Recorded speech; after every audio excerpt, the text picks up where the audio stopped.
Over the past week or so, there's been all kinds of media attention to some stolen emails from a climate research facility in England. Now, those people who are involved in the research and whose emails were stolen have basically been minimizing the loss of their emails.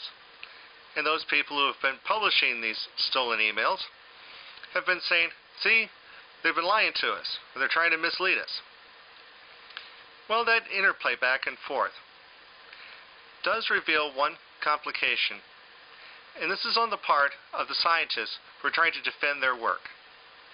You see, scientists will make the claim that all our stuff is peer-reviewed. In fact, I've written articles for scientific papers in the area of physics. And peer review is certainly a necessary evil of this, to make sure that your work is science-worthy. But there's a deep and dark secret involved in this. In peer review, it's being looked at by people who are knowledgeable, certainly, in your field. And in many cases, these are people who are trying to get published themselves in that same area. The idea of beating you to the punch. And what more is the fact that because they're in your field, they also have the ability to judge whether or not they agree with it or not. Take, for example, the climate change research, which is in the news. What if the people who are reviewing your stuff disagree with your results, or it doesn't fit their data?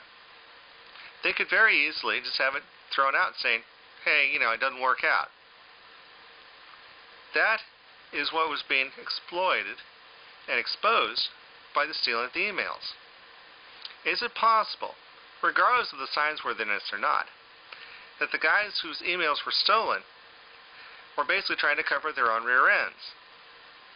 In that there's a certain orthodoxy with many fields of science, especially those which are particularly controversial, like, for example, environmental and climate change.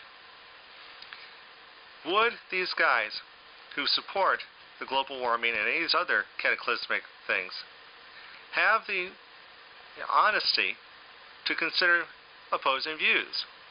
Or are they so locked away in their ivory towers that they're basically in a siege mentality? This whole issue of the stolen emails sounds a lot like that siege mentality. They're trying to cover for themselves, and that dirty secret that the only peer-reviewed stuff that's worthwhile is theirs. Anyone who doesn't agree with them isn't worthy.